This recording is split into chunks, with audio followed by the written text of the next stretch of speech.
I'm about to feed them to the sharks right now. Get them hype right now. Yeah. You know the ground is up. Yeah. Everybody that trains, you know the game. Yeah. So let's get it. Slap it up, bump it and roll. Hey. Yeah, that's the way that it goes. Ain't no better way to better yourself in this game. You're feeling the growth. It's time on the mat. We put in the work. Believe it ain't easy, I know. But we train for the love of the game, the love of the art. Now slap it up, bump it, let's roll.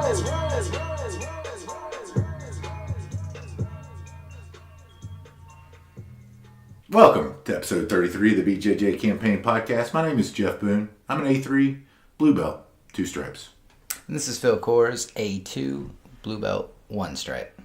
And thanks to the miracle of editing, we cut out the screw-ups we just did. That's fine. It's good. That's why we drill. That's why we drill. Special thanks to Doug Schluter, wearing his sweet, he got me a Gracie Baja shirt. Nice shirt. Gave it to me. We were training together. Not jiu-jitsu, but training for work. Right. And... losers. Yeah. No, I trained jiu-jitsu. He just didn't. Yeah. Loser. Yeah. See where your priorities are. I trained. No, I know. I'm talking to Doug. Okay, good. Directly to Doug. Good. On this episode, Phil, we're going to go through a few things. Some of the things have come up on our new group. Let's talk about that. So the group we made on Facebook that I was talking about before it's like semi-closed, but pretty much anybody I think can invite anybody. There's one question people have to ask to be accepted, and that's, do you love Brazilian Jiu-Jitsu? And if you answer it wrong, you are not getting in. Yeah, you're actually banned. Yeah. So... and blocked. Yes. Is there anything else we can do? Or is banning and blocking it? Mute, ban, and block. Okay. Yeah. Blacklisted. Yeah. So... as long as you know somebody, or if you think somebody would be a good person to invite, please do. We're trying to get that as a way for like just general discussions, questions, stuff like we talk about, and things you want to talk about, and your opinions on the stuff. Is what we're looking for, as well as videos that we like to watch related to jiu-jitsu, learn from, and whatnot. We share a lot of James's videos because he uploads, I'm assuming, pretty much his class schedule. It seems like what he's doing in class, he just does a quick rundown on a Facebook Live, which is really cool. I like that a lot. So any videos that are useful and kind of fit into what we're doing, we're blue belts, so obviously we do the most ridiculous videos possible, right. But I specialize in. Fundamentals are also acceptable. And then, of course, the memes. Those are... big part of it. Pretty much required reading. Yep. For the group. Yes. So I'm excited about that. We have some of the questions from the group that we're going to feature on here and talk about today on the podcast. But this one came from 40 Plus BJJ, and it was a question from someone about small joint manipulation, grabbing the fingers, right? Mm-hmm. Grabbing the fingers. What do you do when someone grabs your fingers, Phil? Or let's clarify first, because grabbing the fingers and small joint manipulation is usually 1 or 2 fingers or a thumb. Yeah. Grabbing, and not. They said a lot of people on there said 3 or more. I've always heard that you grab across the top of the knuckle and all 4 fingers if you're going to try to. Or nothing kind of. Yeah. So the opinion's varied to 3 or 4. Being appropriate whenever you're rolling. I'm going to say 4, but I don't know. I mean, I think... Yeah, I mean, that seems like one of the ones where in training situations it just seems safer to grab everything, and that's kind of one of your top priorities, obviously. If you're breaking people's fingers, then you have nobody to roll with. Right. Yeah, I mean, you want it to be safe. And also, how do you deal with it if someone does grab a single solitary finger or thumb? During the roll, I typically let go right away. That's something we've talked about recently, and you're right. I should tell newer people that they're doing it. I've done it a few times, but I don't do it as often as I should, especially because I play in the collars a lot. My grips get pulled off. People are trying Especially if I do it once. Like, yeah, I can get away with the first one, and then people notice I'm doing it, and they really want to pull my hand out. And if they can only get my thumb or whatever, and they're pulling it back, during the roll, I'll just let go and just re-grip.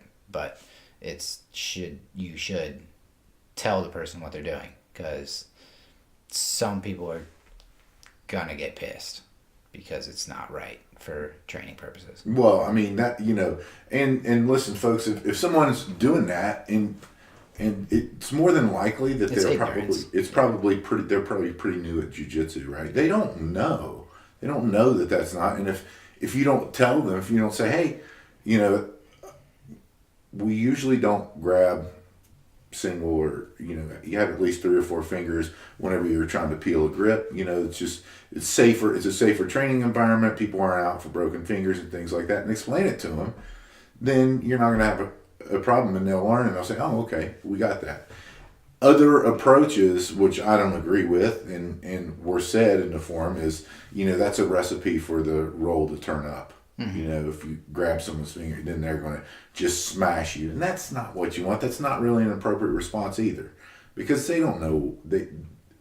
If you do that and they don't know the reason that you're doing that, then it's, it's just like beating a dog. The dog doesn't know the reason they're getting beaten. Like, when you think about it, it's like they're grabbing your fingers because they're, new, and they're in their panic mode that, oh, this hand is trying to choke me. I'm gonna do everything I can to rip it off, and I just so happen to be able to grip one finger or thumb, and I'm yanking on that.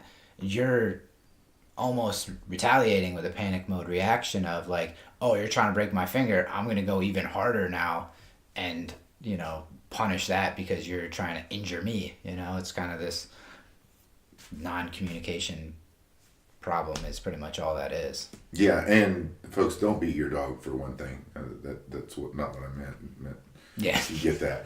But I just thought of one caveat to that situation. What's that? Where you would grab a single finger. You talking about farting? Well, sorry, 2 caveats. Yeah, I mean, if somebody says pull my finger, I'm going to do it. Yeah, that's what I thought you were going with. I'm going to do it. Yeah, I mean, 100%. That's funny all the time, every time. That's right. 100%. What's the other one?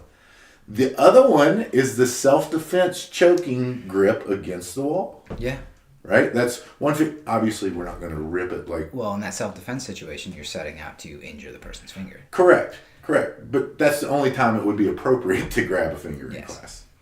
True. And pull my finger. Either one. Both of those times appropriate. And you shouldn't be using 2 hands to try to choke somebody on the neck. We have better chokes than that. Yeah. Well, it's a self-defense technique for someone that's an untrained attacker. Yeah. Right? So yeah. But yeah, I think that, and it goes for just about... Phil just stuck out his finger for those of you not watching the video at home. And I would have pulled it if he'd have left it there longer. But it kind of follows along with everything, especially with the newer folks. If there's a situation where they're not being safe with them or their training partners, you educate them, because that's what your job. You were educated by someone too. I don't remember who it was, but I do remember doing that one time, and they said, "Hey, we don't do it," and I never did it again. I mean, that's all it was. I can't remember if I had that. It wasn't a scenario for me that I remember. Yeah. Having happened during a roll. I don't know. Okay. But interesting. But yeah, again, it's the same thing as like some people who just don't know to, they might walk on the mat with their shoes on or something, not thinking about it. It's one of those. Everybody's like, ah! Yeah, it's just one of those. I guess because it's happening while it's rolling is more of a different training environment than the shoes on the mat, or I don't know. It's not the same as like showing up on time, I guess, or those other things that you try to cover. Sure. Or, new brand new people and whatnot. But that's definitely one that I think happens a lot, that you need to be aware of and try not to get. I guess what we're saying is how to handle it, right? Yeah, I think so. I mean, the appropriate ways to handle it. I mean, they don't know what they don't know. Yeah, because I mean, So I've you done have to it. educate. People grab my fingers, and I've gotten pissed off and not said anything. And then we've talked about it, and you're like, why didn't you say anything? And I was like, well, because I'm an idiot, so I had to handle it. Because I was mad. Yeah, exactly. So, but like... Did you smash him? Did you smash him the rest of the round? Yeah, I used my size and strength purely. Just tossed around my, shoulders. But, yeah, so that's something we've been talking about recently, but don't handle it as terrible as I did. Just try to do it better. Right. Good. Another topic was jiu-jitsu elbow. I've had it. Have you had it? I don't think no. Jiu-jitsu? I've had like weird elbow issues, but I don't think it's related to jiu-jitsu. It only happens when I pick up a dumbbell, and I think it's how I grip it. Yeah. So kind of the more often one, the one that I had was the lateral side, or lateral epicondylitis is what it's called, the medical term for it. Yeah. So for people who aren't as smart as us doctors, what does that mean? If you're holding your hands down by your side with your palms facing forward, the outside back part of your elbow. Okay. Got it? Right beside the radial bone Right. on your elbow. Okay. Watch the video, people. Yeah. So it's the extensor part of the muscle, not the flexor part of the muscle. And what happened to me was during drilling, we were doing armbar drilling, and my partner got it too tight and popped my elbow, and it was miserable. I dealt with it for like 6 months. Wow. Yeah, and it was always sore. And so then I heard on Joe Rogan about the TheraBand. So that foam band where you actually work that extensor part of the tendon, I guess, or muscle. So if people are interested, that's like a resistance, like you're basically twisting your hands in opposite directions, like a foam resistance tool. Yeah. Motion. Wringing out a towel. Yeah, and it's available on Amazon. I got the medium weight one, and Manny made fun of me because it was a little too easy to twist for him. Did you see his video? The other day, Yeah. in a truck. Like I was bored. I started pulling a truck. I thought that was hilarious. That was great. For those, Manny, very strong, good purple belt that we train with it, and he was bored at his son's wrestling practice and proceeded to go out in the parking lot and put a tow strap to his truck and pull it around the parking lot a little bit. Yeah. It's hilarious. So yes, It's impressive. it was super impressive. Super impressive. I've never done that, nor probably will I. It was a big truck. Ever. It was a big truck, big Dodge truck, full size Dodge truck. Yeah, no. So yeah, if you're bored, there's always opportunities to train, whether it's strength training or whatever, to make your jiu-jitsu better. Did that? How did that feel? Did it help? So the TheraBand did help. What does that do? Build the muscle in the area that was injured? Yeah, exactly. And I guess by doing that, you get a little bit more blood flow to that area, which then takes care of that injury. And so a lot of people said ice. Yeah, it helped with the acute pain. Like right after training, it'd be super sore. The ice it helped, but it really was just curing a symptom of the pain. Yeah. More than anything. But what I did that actually alleviated it, and I kicked myself for not doing it earlier, is I then started doing the CBD cream. I can't remember where I got it. I got some CBD cream, and I used that, and literally in 3 days, my elbow was not sore anymore. And so now I regularly... Is that for anti-inflammation? Anti-inflammation, yeah. And so now I just preemptively use CBD cream, Green Compass CBD cream, one of our sponsors, one of our premier sponsors, to help alleviate that. Another responder said PRP, platelet-rich plasma. So that's an injection where they take and spin your own blood down to where they just get the platelet part of it, which is responsible for attacking inflammation and all of that in your joints and anywhere it's injected, which I had on my knee couple years, a year and a half ago or so. Yeah. And they said I didn't have that on my elbow. I did have it on my knee with great results, 100% better on my knee. So I can see where that would probably work as well. So if you've got that issue, there's a few ideas for you, to help with it. Does that mainly show up because of like you hyperextended it with an arm bar, or does that show up like wear and tear? So mine initially presented with whenever I had it popped hyperextended in an arm bar and drilling. Because you'd never had issues. Never. You never had a sore elbow before that. Never. And then after that, in the 6 months after, and then I didn't help that I just kept training and doing regular stuff and didn't really give it any time off. Maybe I don't think I would still give it time off. I think you can heal without that too, because you're not traumatizing that every time, right? So maybe a day or whatever off and try to do creams or TheraBands or anything of that nature. Okay. So you've never had it? No, the only one I get is just like a dumbbell, like a curl, and I'll feel it in my elbow before I feel anything in the bicep. It's just terrible. So I was talking to my buddy Mike, the big guy, as he sent me a video, but he just thinks it's the way I'm holding it. Blake, same thing. Okay. Thinks it's the position, because and not to strengthen up the muscles down and around in your forearms instead? I believe the curls are supposed to work on those muscles, I guess. I don't know. The what? I guess that exercise is supposed to work on that at the same time, just with different grips. Okay. I've played with pull-ups in, overhand this way with rings and stuff, and none of those seem to bother my elbow the same way as just hanging weight and pulling it up. It's just, okay.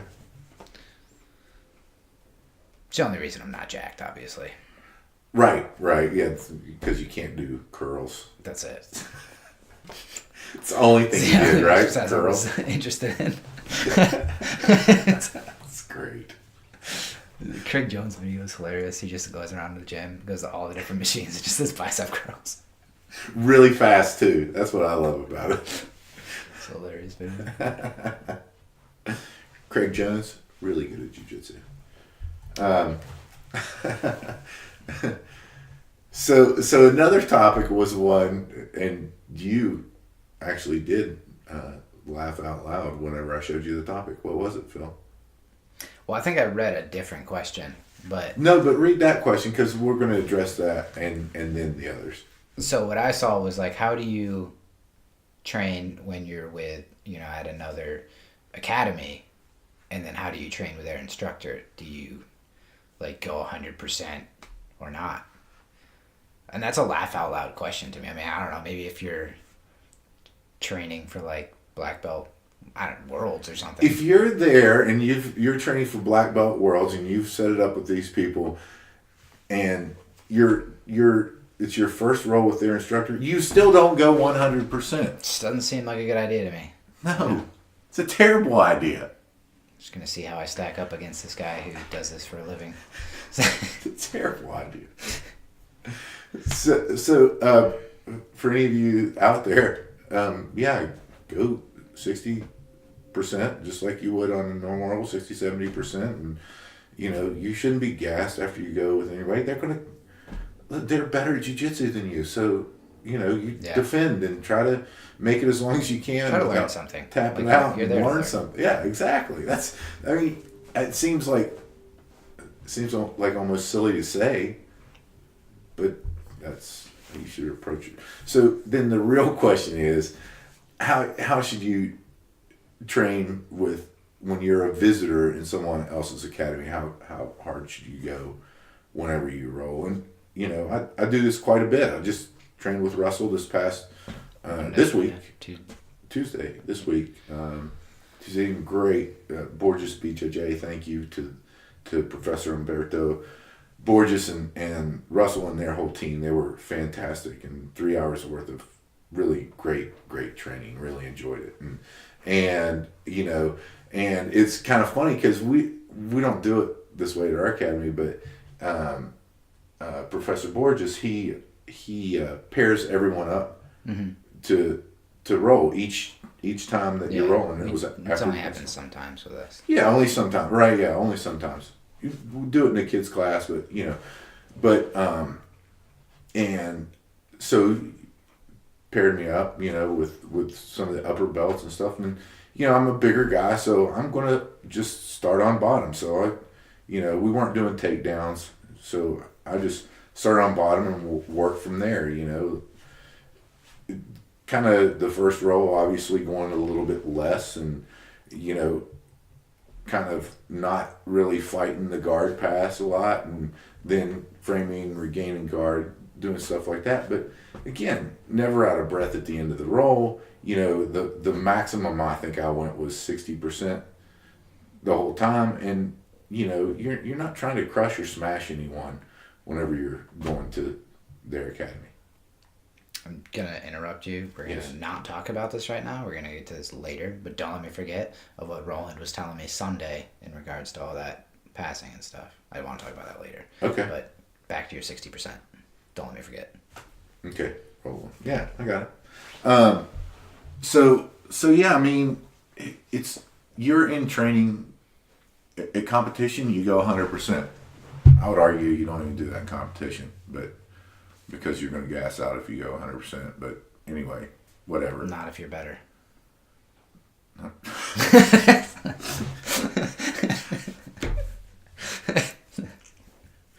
Terrible strategy. Yeah, terrible strategy.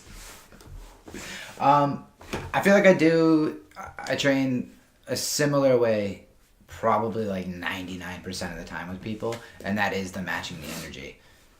Pretty much no matter what. I'll try to, if I think they're going way too hard, I'll try to match it when necessary. But if I can either get, even if it's like to the closed guard where is my comfortable position, at that point I try to slow it down, just because that's pretty much the best place for me to try to control somebody, and bring them down to my level. But when we're starting out, you're just not going to see me like hitting the blast double like 100 miles an hour off the bat, and I feel like most people kind of tend to do that, and to me I think it's the most effective way to train, because it eliminates a lot of the level differences. So when we roll together, you're much more experienced than I am, and you're much bigger than me. So if all I'm doing is trying to aggressively flail and push you off, and your reaction at that point is I gotta control this person flailing around, and since I'm not nearly as good as you, that's not hard. You just control me. Then what ends up happening is I'm controlled and super tired from flailing, and I've learned absolutely nothing. Versus the approach of, you're going to control me, I'm going to try to work my way out like aggressively but controlled pace, so that I'm not totally blown out after 30 seconds. And then you're going to have the give and take, where you let a little bit go, it gets to a certain point, and then it's, no, it can't get that far, or you let something happen and then you react to it. Kind of a open training situation. And in that situation, I learn a little bit. I learn like what's working, what's not working, where the openings are. When I do get to that next step, I now learn what he does to shut it down. And from that point, I don't actually necessarily learn that. Like, I feel like I don't actually like recognize it in time, but like I'm figuring it out just how it feels, I guess. But there's a lot more going on, I think, in that scenario than when I just flail around. Yeah, for sure. So slow, methodical approach. And in those positions, you get to see what those people that are better than you. I'll catch myself, whenever I'm rolling with Ryan, and I've just like frozen, because I'm like, I'm not sure what's going on. I'm not sure what this input is designed to do. I know it's designed not to put me in a good position. Yeah. You know, but what is it designed to do? And then I'm in the bad position, right? And I'm like, oh okay, that was what he was going for. And immediately got. And so yeah, I mean, that's certainly one situation, and whenever someone is better than you, just try to learn. And you know, and obviously there's good ways and bad ways to do that. You know, the bad way to do that is just before somebody submits you, ask them what they did to get you in that position. They're going to submit you. I would say let them submit you. Not really. They're going to submit you. So once you submit, then you say, hey, can we take a look at that position? I've never had someone say, no, we've got 2 minutes left in this round. Let's do that. You know what I mean? I guess it's a possibility, but I've never had that happen. But that way you kind of learn and go into like the Daniel Coyle, the talent code, go into that deep learning phase, and it hopefully sticks with you from it.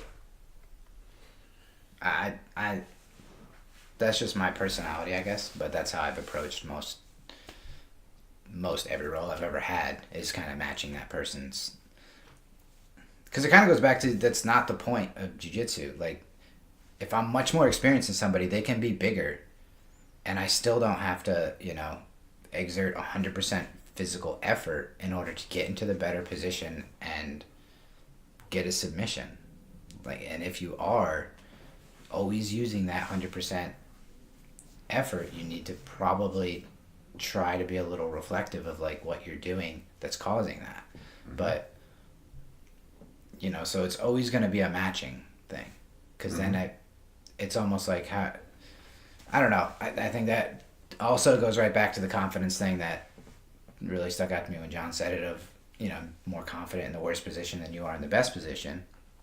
And it's, you know, how do you want to go about this? Are we going to go a million miles an hour, or are we going to take it slow and try to learn something? Because I'm fine with training either way, but, you know, we're either going to try to both get better, or we're both going to try to win. Right. What do you win in training? Jiu-jitsu. Yep. Correct. That answer is correct. And also, you know, maybe if it's appropriate, you know, especially I remember a time when we were doing positional training and it was pass, sweep, or submit, and then this person just, you know, came at me like a spider monkey and was immediately swept them, right? And then they left the mat, they came back around, did the same thing, and I immediately swept them. And yeah, great, that's great for me, but maybe if it's appropriate, and I felt like that was the time that was appropriate, because once I did that the second time, I said, hey, I'm just matching your intensity, and whenever you come at 100 miles an hour, I have to do something quickly to protect myself and do that. So maybe along the same lines as the small joint manipulation, maybe it's something that they could work on. Maybe it's something that you might want to alert them to. Yeah, and I think a lot of that is always tied back into confidence and being comfortable with just what you're doing, and then training, and then not having the panic reactions of whether it's losing or thinking you're going to get hurt or whatever, you know, kind of always going to tie back to that. But I think especially if you're visiting somewhere else, which is what this question was about, like, if you ever want to be invited back, you might want to try to be pleasant to train with and make sure, again, 50% for you, 50% for your partner. It's much better if they want you to come back. Yeah, you're exactly right. And so that kind of moves us, it really dovetails us into our next topic, which is, you know, feeling like you just started jiu-jitsu whenever you're rolling with an upper belt, or the topic of there's someone that comes in that's seemingly brand new to training, and maybe you're not the biggest person in the room, maybe you're one of the smaller people in the room, and whenever the first time they're rolling, you have a really hard time rolling with them. Yeah. Right? And that's super familiar to me. I mean, it took a lot of time training. Like, I had probably been training for like 8 months or whatever, and Talise is always my example. He's bigger than me, but not by much, you know? And he has like a little bit of wrestling background, but it's not like he's a D1 wrestler like you. So that's an inside joke because Jeff sucks at wrestling. But, he came in and during the class portion of like a fundamental class, I had seen the stuff before, basically. So I would try to help him the best I could with the technique and what we're doing and whatever. And then when we roll, he would get on top. And it was that classic fight of like, I'm trying to lock him in the guard. And he would be trying to pass. And if he passed, I was basically stuck. So, and then the weird situation was, he didn't know enough jiu-jitsu to like submit necessarily. I didn't know enough jiu-jitsu to get out, but he could hold me, in Sure. that position, and then it kind of sucks. Now it's kind of a little bit of a different story, and he's still one of my favorite people to train with. I like For him, sure, you yeah. know? But like that was a situation that I would see happen a lot. And as far as feeling frustrated with that scenario, like I can remember back to, I always say frustrated is the wrong word because it was still the most fun thing I could do, so Sure. frustrated is, but wanting to improve, I guess the frustration would be in wanting to improve. And Sure. That's why I train the way I do and you do, and why we spend all day watching videos and trying to learn. But taking the small victories, right? Like he would get on top but couldn't submit me. That was in my mind, I'll take it. Of course. I can vividly remember rolling with one of the purple belts for the first time. I think, pretty sure I remember who it is, but it doesn't matter. But they were doing like a butterfly guard and swept me like 46 times. Like I just literally didn't know what was happening.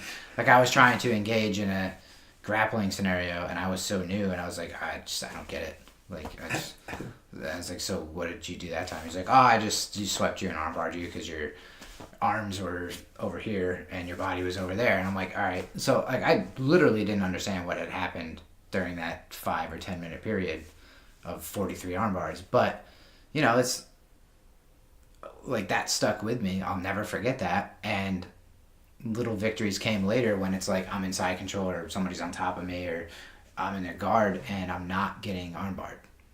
Yeah. Like I don't do the same stupid mistake, or I can survive when someone's on top of me. I can deal with the fact that people are bigger and deal with the pressure. I can deal with the fact that they're going to be on top and I can't get out.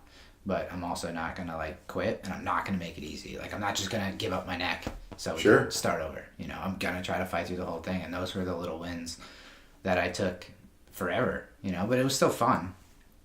But that was kind of how I approached, not seeing the instant success. Like I don't remember when it happened, but it was not fast that I got like a legitimate submission on somebody that was fighting back. They took forever. Mm-hmm. Yeah, of course. So you've always had that elbow proximity problem. Yeah, I don't know where they are. They're around here somewhere. So. But yeah, and to go back to the one point of the folks who walk in, listen, you might not know or they might not consider the previous training they had like wrestling. Someone who's wrestled for even 4 or 5 years, they have a really good idea of base, and they also have a really good idea of how to control people from the top, especially side control, sometimes mount. They've been doing that for 4 years. So that's if you've just been training a year, that's 3 years more than you, right, from wrestling. And so they might have that experience, or they may just be bigger and thinking about the Henner and Huron, the Boyd belt system. I can't remember exactly what it is, but for every 10 years or every 10 pounds, it's a belt level, right? I think that's what it was. I don't know. Anyway, so that's that's certainly something to consider. And, also you're there training. That's what you're going to experience. Sometimes you're going to experience someone who has a minimal amount of training, and their physicality is such that you can't deal with it for your size. And so then you just have to get better and have to start learning how to deal with it, right? Yeah. I mean, and the only thing that helps that is training. And I've shared this story before on the previous episodes, but I'll share it again. And that was early on, my frustration of whenever I was rolling with a really good upper belt, Lee, and it was just, it's common. It's funny, and I posted on our Facebook, Lee and I are rolling. It's still the same thing. Yeah. It's still the exact same thing. Yeah, you look terrible. Yeah, I am terrible. And but it's now, and after he put that perspective on it, and that perspective was that he's been training at that time 9 years now, over 10 years, and that if I keep training, that I am going to be that good. I'm still a little skeptical of that, but well, I think the first time you told me that story, he posed the question to you so I've been training 8 years. If you could just walk in and train for 6 months and kick my ass, what would be the point of training? Yeah. That was what I thought made the most sense to me, where it's I left that detail out, but you're absolutely right. But that's what really stuck out, because it's if you could do it for a year and you learn everything you need to know and you can walk away, then why would people need to train longer than that? What would be the point? And why would you even want to do it in the first place? Right. So all those, thank all those upper belts, because, they let you work. They let you work. And guess what? If they don't let you work and they're actually practicing something new, because that's a great opportunity for you. If you're the upper belt and someone's a lower belt, and you may have a competition coming up, or you're just trying to solidify a technique that you've been working on in your head, well, maybe they're going to try that technique, and guess what? That's not their A game, but their C game's still better than your A game, right? And so they, maybe the one roll they're not going to let you work. So what? They're trying to get better, and guess what? You're going to get better too, because you're going to be exposed to more things, and maybe even, after they submit you, you're going to gather a tip from them on here's what you should be doing, and maybe that's a concept that you carry throughout your jiu-jitsu journey. Yeah, and I think what I think I said earlier, what I meant was I may not realize in my head at the moment that I'm learning something that sticks out in my head, but just the feel of it, all of a sudden you start to notice when things don't feel right before you realize what's before I think you actually learn the concept or learn whatever. I just start to know can't always do anything about it, but I'm I don't like where this is going. This doesn't feel good. Something bad is about to happen, and sure enough, I think that's part of that learning process, and that comes from getting smashed and getting swept and whatever else. You just start to know this isn't. I think the best example is the baseball choke. It's all of a sudden everything feels really good. Yes, I'm about to pass. And then you get the lights turned out, and then you do it next time, and you maybe kind of fall for it again, but you're I don't know, something doesn't feel right, and then soon enough you're wise to the baseball choke. But that first time, you have no idea, and that can be lights out in a second. That's a super tight situation. Yeah, no. That was one of the first ones Jeremiah got me with. I thought I was going to pass his guard. It was early on whenever we were doing this, and man, he got me in that choke, and it was so tight, and I tapped immediately. I was almost out. That was the closest, probably second closest. Dean Lister was the closest. When he was demonstrating the move on me. Have you not been put out? Never. That's crazy. Never. Close. Ryan's almost done it too. Well, I almost did it to myself. I held it a little bit too long, and I was starry. Yeah. But no, never went out. Not yet. I'm sure it'll happen at some point in time. Charlie was demonstrating Tuesday. It was so tight. So fast. I was oh man, this isn't...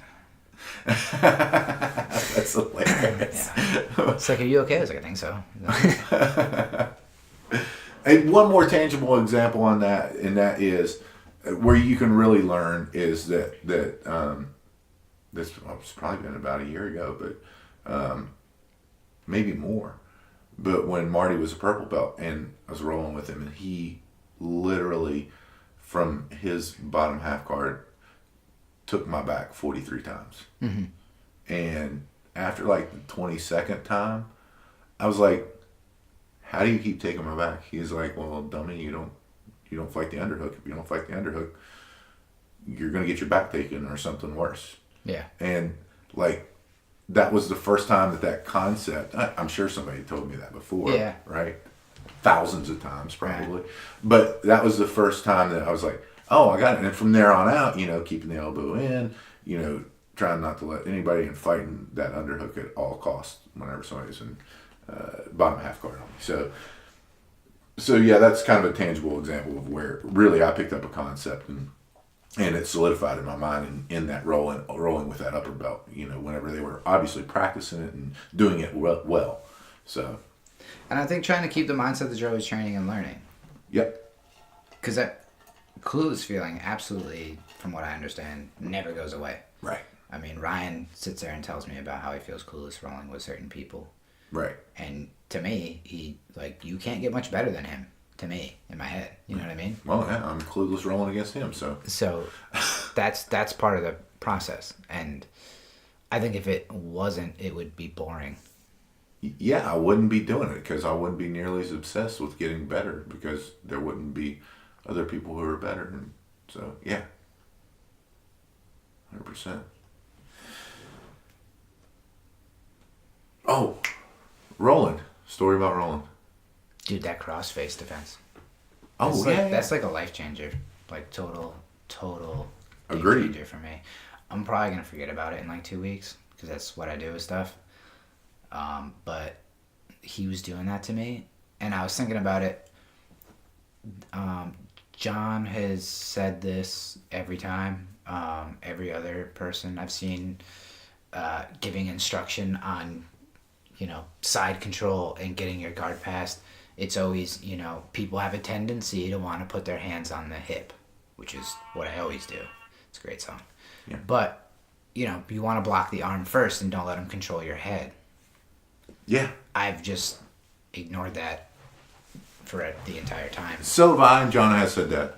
But it's always brought up that it's so much better. And it wasn't until I was determined to be trying to get on top to try to establish control that I noticed, dude, it's super annoying that he's blocking my arm because I'm trying to pass his guard and I'm trying to establish the top position. And that was when it finally clicked that that's why you should be doing that. Yeah. It doesn't click apparently me getting smashed in the face was fine this whole time. Yeah. God forbid I can't establish a top position when I'm all right, I'm doing that, whatever. I did that on Monday night after Roland had stopped to explain what he was doing, and he's like, I'm just passing off. It's so much better, so much easier.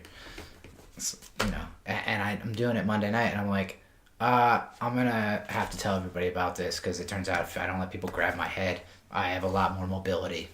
Yeah, if you just grab their bicep. Yeah. Mm-hmm. Don't even need two hands. You just need one. Yeah. That's coming from somebody who's not very strong. Yeah. I get it, Phil. I get it. That was a total game. It's amazing. In case you've also been ignoring your instructor, try to block the cross face and stop wrist locking yourself on people's hips. Yeah. Great point. Yeah. Great point by you. So some exciting news. We kind of talked about it last week. Met some people at the competition, and we now have secured. Timeout. Yeah. We didn't talk about this in the last episode going over the competition.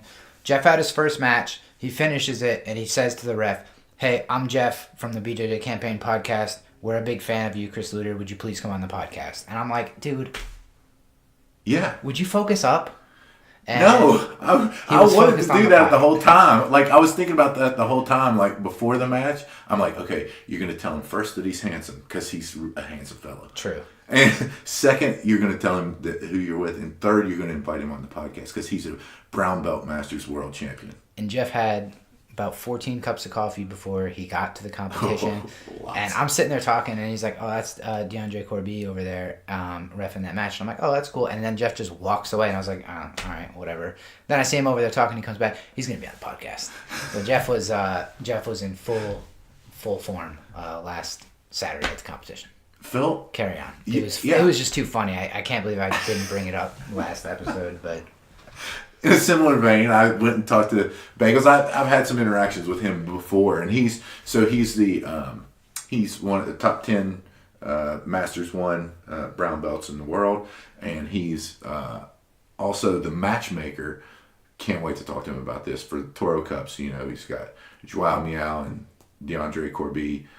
That match is going to be phenomenal, and we're going to have him on the week before the Toro Cup podcast. So we might do maybe a little preview of the card and kind of get some individual stories about how he came up with those matches, because he's a phenomenal matchmaker, and cannot wait to have him on the podcast. And again, I love their rule set. I think maybe he and Boomer developed or kind of thought of that rule set for the submission only. So we'll do that. And Phil, remind the folks out there how they can support us. the best way right now is the Facebook group. I think there's a lot of potential in that to be a really cool place for discussions and learning and stuff with everybody. Yeah. So the Facebook group, the normal Facebook page, Twitter, Instagram, YouTube, subscribe on there.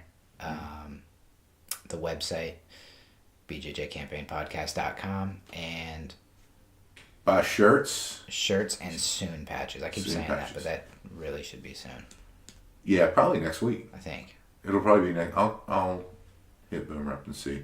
And also, if you like this podcast, you probably do jiu-jitsu. And if you do jiu-jitsu, you probably know people who do jiu-jitsu. Think, maybe. Yes. So if you like what you hear, then suggest us to them. We're trying to grow it. We're trying to get the word out about the podcast. So do that. And also, a belated Happy Mother's Day to AJ Klingerman, me and Phil's jiu-jitsu mother. Sure. Happy Mother's Day. So feel bad about not getting up with her on real Mother's Day, but Happy Mother's Day. And if you're out there and you like jiu-jitsu podcasts, you're female, or if you're a male, either one, I like listening to it too. Beauty and the Gi is their podcast. Anything else, Phil? I think that's it for this week. And so for everyone out there, if you're not doing something to make yourself better each and every day, get out there and do it. Phil and I do jiu-jitsu. We hope you do too. I'm about to feed him to the sharks right now. Get him hype right now. Yeah. You know the ground is up. Yeah. Everybody that trains, you know the game. Yeah. So let's get it. Slap it up, bump it and roll. Hey. Yeah, that's the way that it goes. Ain't no better way to better yourself in this game. You're feeling the growth.